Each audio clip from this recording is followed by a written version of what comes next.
Yesterday, the Federal Reserve raised interest rates by 0.5%, and we're in a lull on COVID, but apparently it's trying to make a comeback.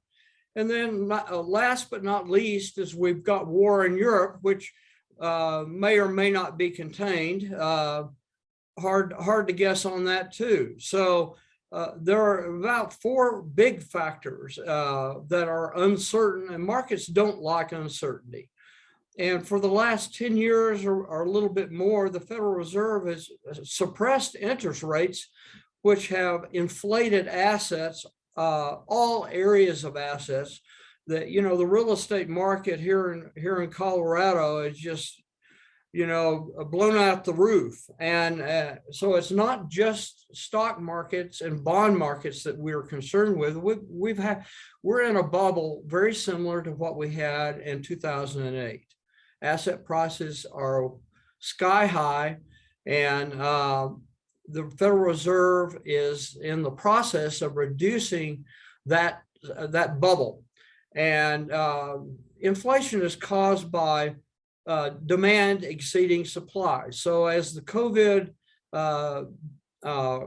wave that we had over the holidays has ameliorated and gone away, people want to travel, they want to go shopping, and the supply for the items they want to buy, it's just not there. The supply chains have been disrupted by COVID. I talked with one manufacturer that they had 50% of the workforce sick at one point in time. And then the war is causing your gasoline prices to be high, and they're probably going to stay high because Europe just decided to sanction Russian oil. And I saw a headline this morning that not only are the sanctions cutting back on Russian oil, the production of Russian oil is down. And for those of you who maybe have some insight into the energy industry, when you shut in a well, you can't turn it on like a light switch. Sometimes on the older wells, they're done. They never come back. So the supply chains are disrupted, and it's going to take a while to get those supplies back to us. It's not just the port of LA like you see on the news. And it's the supply. During an inflation, we like to think of commodities as a good place to invest. And that's, nickel, tin, zinc, copper, especially copper with, the electric vehicles, and also oil and gas, and the grains are disrupted by Ukraine and Russia. So during inflation, we like to invest in maybe even real estate once it adjusts down, and the various commodities. And we're in this inflation right now, and we think we can make some money investing in commodities, but we think the second half of the year we're going to have a recession. Some economists think it's going to start in July. I think maybe fourth quarter, and usually in a recession, you're in it and you don't know it. So if we have a recession around Halloween, we'll probably figure it out after Christmas that, oh yeah, we have a recession, and it started, around October. So we've got inflation now, we've got recession coming. So how do we invest? And I thought I would go through and talk a little bit about and take a look at some specific things we're looking at to invest in. As you all know, we're 100% in cash right now, and we're trying to be humble about that. I like down markets because down markets present buying opportunities. In 2008, we bought some individual companies, some blue chip companies that were down more than 50% it really, we have some tremendous opportunities in front of us if we're patient and find the right good investments that are being sold at a discount. So I'm going to try to share some of the individual resources that we use, as well as some of the individual investments. So hang on just a minute, and I'll try to get that on screen. Okay, got it. Asbury Research, as you see on your screen, they have 6 things that they follow that indicate the health of the market, kind of like a stoplight. And if you notice, there are 5 of the 6 in the red and the negative today, and 1 in the green.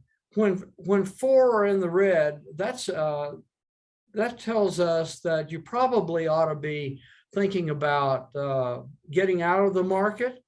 And when 4 are in the green, that's a positive sign to be in the market. And the 6 are the rate of change in the Standard & Poor's 500, the relative performance of stocks versus high yield bonds. That's the second one. The investor asset flows into or out of the S&P 500. The corporate bond spreads, the difference between the short term, like the Fed funds rate, which went up 0.5% yesterday, and the 10-year and the 30-year bonds, and the trading volume on the Standard & Poor's 500. So when the Standard & Poor's 500 is down with high volume, that's a real negative. If it's up slightly with high volume, that's a real positive. And then the market breadth. You know, how many of all the stocks being traded are actively traded with a higher volume and maybe positive, or higher volume and negative? That's where we are today. So this is just a general market indicator that gives us some insight into what's going on into the market, so we can make individual decisions. Then if you look at the S&P 500, and this is also Asbury Research, if you look down around the green 4116 and the 4067 on the S&P 500, this is kind of a support level that we're in the process of bouncing off of, or maybe today we're going to break through that. I think we're going to break through that. And if you look at the chart for today, you'll see that we've broken below this support level at this dip here, and we're headed down. So the real question maybe after today is, where's the next stop on the elevator? And the next stop on the elevator is probably in this range. It's if you look at the curve for that, would put us back to March 7th, and that's about 15 to 20% down on the S&P 500, which from where we are right now, which is probably 14 or maybe 14 to 15% down from the beginning of the year. And this chart, we're looking at a 2-year chart.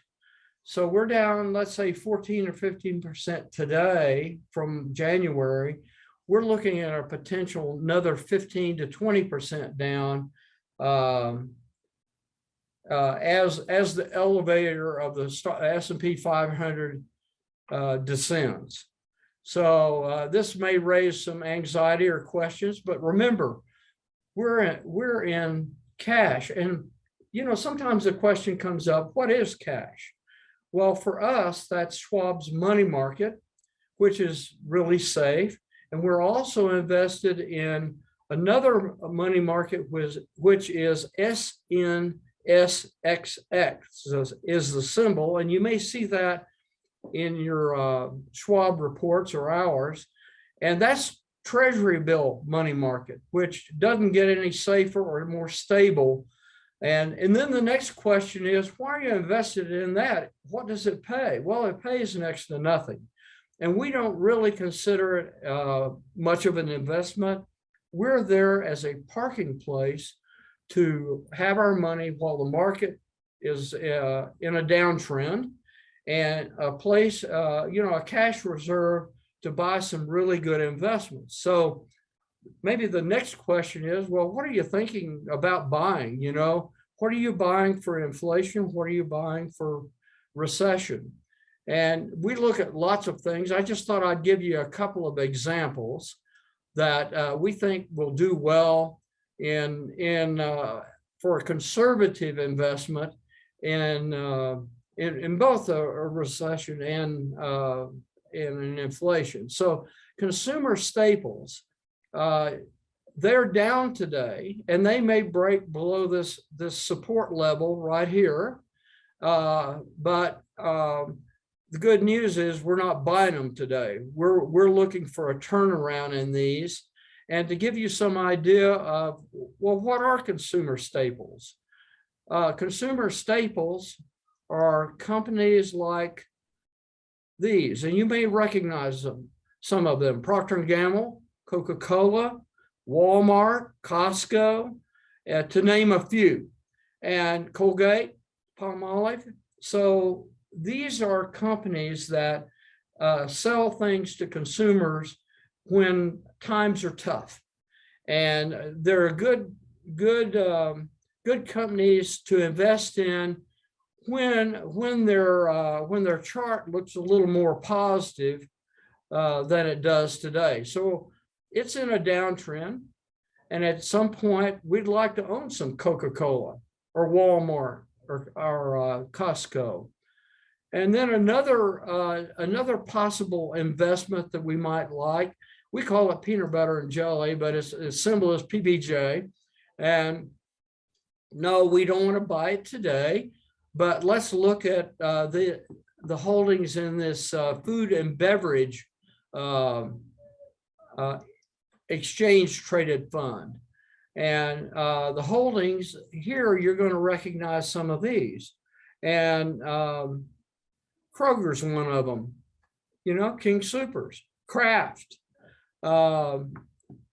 Keurig, Dr. Pepper, Archer Daniels Midland. So these are some Albertsons, some really good solid companies that they're kind of all-weather core foundation investments that we like to be part of when they're not falling apart. So we're looking for an opportunity to invest in some of these. And how do we decide when to invest? Now, I'm going to give you another example that we're more seriously considering investing maybe a little bit sooner rather than later. And this is an investment, and I mentioned commodities. This is an investment, a diversified commodity fund. So we're not buying companies here. They're buying actual commodities. They're investing in copper, oil and gas. They're not buying Exxon or Occidental or Chevron. They're buying the actual commodity. And you'll notice it's a pretty good trend up this year, and but very volatile. So you can have some anguish when they do go down, and we're not in this right now. But how we decide to invest is, you see, we had a bit of correction in this particular commodity fund, and then we had some strong buying interest. We call this a long leg up, followed by a little bit of selling with not so much volume, and that's a short leg down. And so we've got a trend going up. Today, we've got a short leg down. We think that when you want to have a lot of buying interest going up, but you want to make sure that it's not going to fall apart and break below the prior low. And so we have a good down day today, not much. It gives us an opportunity to buy it on a down day with an uptrend. So that's a pretty good indicator. Now, if we go back to the S&P 500, this is not a buying curve that we're interested in. It broke below a prior low, so we don't know where the bottom is. So if this were an individual investment, we're not interested in buying it. Whereas on the commodity fund, we've got a good uptrend. We have a down day. It's a buying opportunity. And when we buy, we tend to dip our toe into the water. We're not going to put all of your money in commodities. We'll do on the aggressive accounts, we might do 5. And then on the lesser accounts, we would do maybe the lesser models, I'm sorry, we would do maybe 3% or 2%. Now for the income model, I think this is too volatile. So we differentiate between our models, between the type of investment we put in. So in income, we might do a preferred stock fund or something that's paying dividends, 2 or 3%, and not do commodities. And so we differentiate by the percent that we put in the model of the individual investments, as well as the type of investment. So the aggressive people can stand some of this volatility. But if you're trying to be conservative, you really don't want much of this, if any. And I wouldn't recommend, we're not going to put any of this in our income model. So I'm sure that my chatter has probably generated a few questions, and I'd like to turn it over to Brittany at this point so that we can address some of your questions. Yeah, it does look like a few questions have come in, and just a reminder, if you do have a question, go ahead and use that chat box down below and direct your question to Brittany, and then I will be able to see all of those and moderate those. So we'll give you a few seconds to go ahead and drop any questions in there. But out of the questions that we've gotten so far, first one is, so the supply shortage that we're looking at for oil, should we be investing in oil right now? Well, actually we are. When we buy this commodity fund, it's around 50% in oil and gas. And we have in the past, and I can show you the curve on it also. But we've also invested in Devon Energy out of Oklahoma City, and they're a premier fracking company. And they are just as volatile as this PDBC commodity strategy fund. And we will probably do some investing in individual companies as well as exchange traded funds. So yes, I think that's a good place to start. Probably not for our more conservative models, because they don't want the volatility, they want the income. Right. Yeah. And another, just kind of to add on to that, when we're buying individual stocks, we're taking on market risk plus the company risk. So it's double risky for those stocks, and they can definitely pay off in the long run. But if you're in like our income or moderate model, probably not appropriate for your strategy. Let's see here. Next question. Any idea how long the next recession might last? Well, the rule of thumb is 6 to 18 months. I think at this point, the Federal Reserve is still talking about a soft landing, and 90% of the time when the Federal Reserve gets behind the curve and they're playing catch up like they are now, they're followers, not leading on the interest rates, you have a more severe recession. So I would guess a year from now, we'll be talking about coming out of the recession. And, markets are a leading indicator. So we may still be in the latter stages of the recession, and the markets will be looking forward to coming out of the recession, and the buying opportunities in the markets will be there. So we'll be doing buying before we get out of the recession as the markets anticipate the recovery. I hope that answers that question. Next question is, can you confirm to respective clients what model they're in? Yeah, and I think that that's something, I'll go ahead and take this one, Phil, but I think that that's something that we talk with you one-on-one, because obviously that's based on your individual risk tolerance.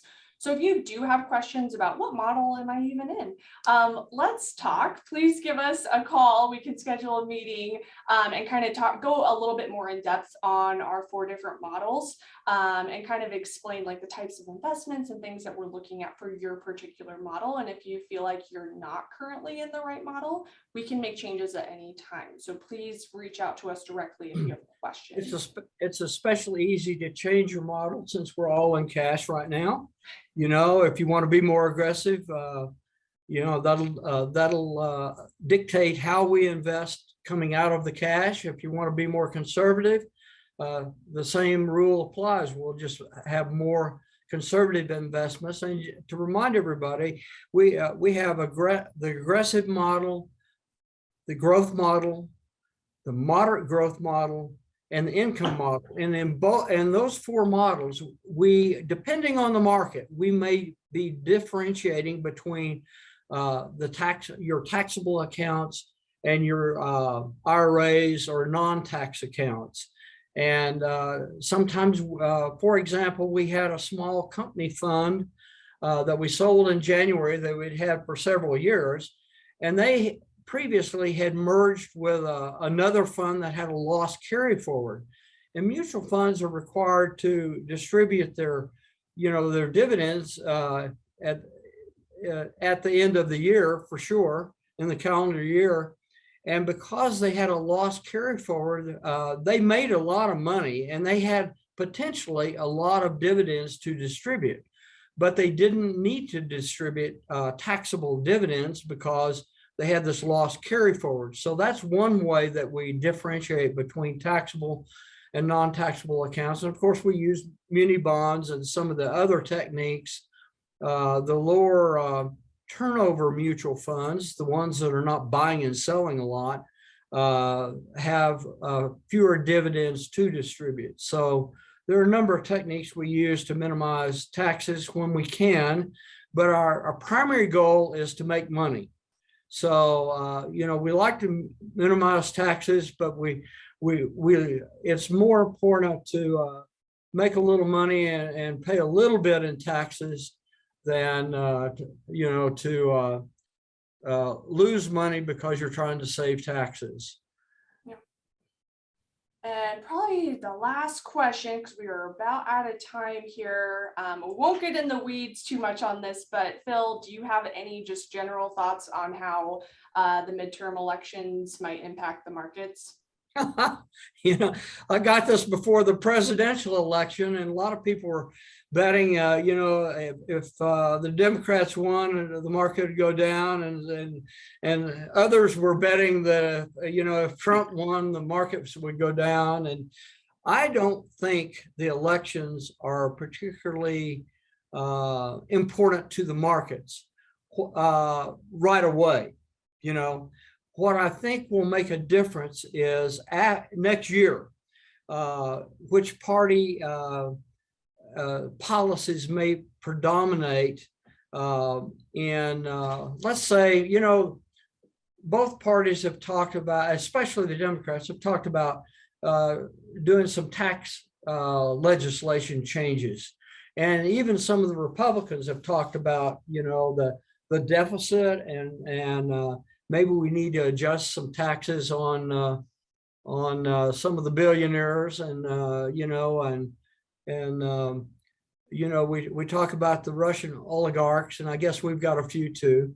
So I think policies next year with a new Congress are more important than the fall elections. That's the bottom line.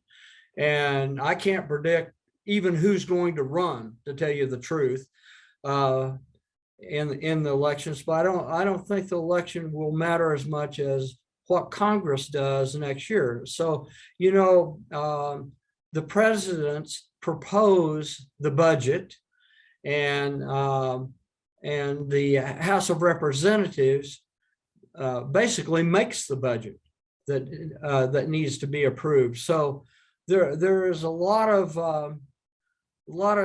I guess chatter and proposals out there all the time, and we worry about the capital gains tax, being changed, and we worry about, I've even heard some people say, well, Congress may do away with the tax exemption for IRAs or Roth IRAs. If you have a Roth under current law, you can take it out without paying taxes. Well, Congress could change that. We're all at risk when Congress is in session as to what they're going to do. So I think early next year we'll get some indication what the new Congress would like to do, and the other issues, can they agree on anything? So I think we'll wait and see. Don't worry about the fall elections. And when you're watching TV, you're seeing mostly opinions by people who maybe don't have a depth of understanding of the economics, and their job is to promote emotions and opinions, and with very little substance behind it. So it's good mental health not to watch TV too much. Great advice. Yeah. Oh, okay. Well, I think that's all we have time for today. We want to thank you all for joining us. It looks like we had a pretty good sized group on here. So thank you for taking the time to sit with us for a half hour this morning. If you found this valuable, please let us know. We're always open to hearing your feedback. And if you have other topics you'd like for us to go a little bit more in depth in, like our models and things like that, please give us a call, shoot us an email, and let us know what you'd like to see. This was obviously our first pass at doing something like this, so we appreciate your grace in that with the technical issues and things like that. Outside of that, these are super choppy markets that we're navigating. If you have friends or family that might be kind of experiencing a little bit of this turmoil, and you'd like to share this video with them, please do. We'll be uploading it to our website. We'll be sending out an email once that is available. And we're always happy to, do free consultations with friends and family members of our current clients, just to give them our general thoughts on kind of what's happening, and any changes that they might want to make with their individual investments. So just keep that in mind as well. Outside of that, Phil, do you have any other closing thoughts for our group here?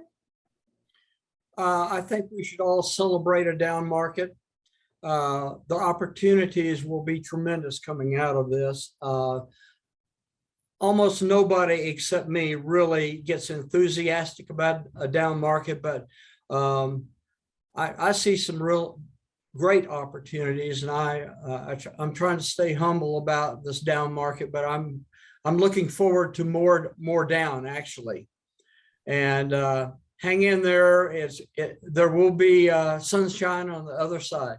Yeah, and as always, we're here, so call us. If you're experiencing one of those days where you're like, what's happening? Just give us a call. We are always here to help and answer any questions that you might have. And thanks again for joining. We'll see you next time. Bye. Bye-bye.